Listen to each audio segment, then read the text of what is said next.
오늘 우리에게 주시는 하나님의 말씀은 고린도전서 12장입니다. 형제자매 여러분, 신령한 은사들에 대하여 여러분이 모르고 지내기를 나는 바라지 않습니다. 알다시피 여러분이 이방 사람일 때에는 여러분은 이리저리 끄는 대로 말 못하는 우상에게로 끌려다녔습니다. 그러므로 나는 여러분에게 알려드립니다. 하나님의 영으로 말하는 사람은 아무도 예수는 저주를 받아라 하고 말할 수 없고, 또 성령을 힘입지 않고서는 아무도 예수는 주님이시다 하고 말할 수 없습니다. 은사는 여러 가지지만 그것을 주시는 분은 같은 성령이십니다. 섬기는 일은 여러 가지지만 섬김을 받으시는 분은 같은 주님이십니다.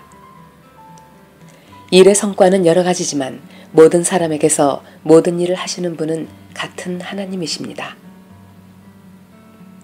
각 사람에게 성령을 나타내 주시는 것은 공동 이익을 위한 것입니다.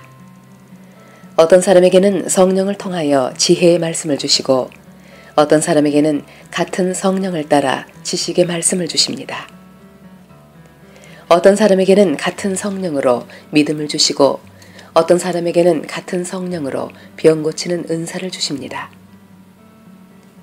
어떤 사람에게는 기적을 행하는 능력을 주시고, 어떤 사람에게는 예언하는 은사를 주시고, 어떤 사람에게는 영을 분별하는 은사를 주십니다.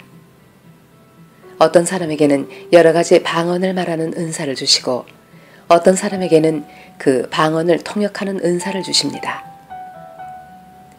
이 모든 일은 한 분이신 같은 성령이 하시며, 그는 원하시는 대로 각 사람에게 은사를 나누어 주십니다.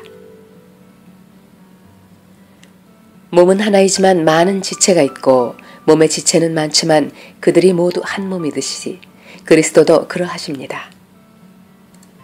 우리는 유대 사람이든지 그리스 사람이든지 종이든지 자유인이든지 모두 한 성령으로 세례를 받아서 한 몸이 되었고, 또 모두 한 성령을 마시게 되었습니다.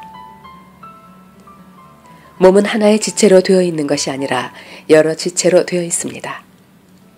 발이 말하기를 나는 손이 아니니까 몸에 속한 것이 아니다 한다고 해서 발이 몸에 속하지 않은 것이 아닙니다. 또 귀가 말하기를 나는 눈이 아니니까 몸에 속한 것이 아니다 한다고 해서 귀가 몸에 속하지 않은 것이 아닙니다.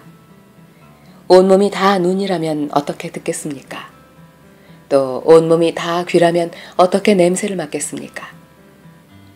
그런데 실은 하나님께서는 원하시는 대로 우리 몸에다가 각각 다른 여러 가지 지체를 두셨습니다. 전체가 하나의 지체로 되어 있다고 하면 몸은 어디에 있습니까? 그런데 실은 지체는 여럿이지만 몸은 하나입니다. 그러므로 눈이 손에게 말하기를 너는 내게 쓸데가 없다 할 수가 없고, 머리가 발에게 말하기를 너는 내게 쓸데가 없다 할 수 없습니다. 그뿐만 아니라 몸의 지체 가운데서 비교적 더 약하게 보이는 지체들이 오히려 더 요긴합니다. 그리고 우리가 덜 명예스러운 것으로 여기는 지체들에게 더욱 풍성한 명예를 덧입히고, 볼품없는 지체들을 더욱더 아름답게 꾸며줍니다. 그러나 아름다운 지체들은 그럴 필요가 없습니다.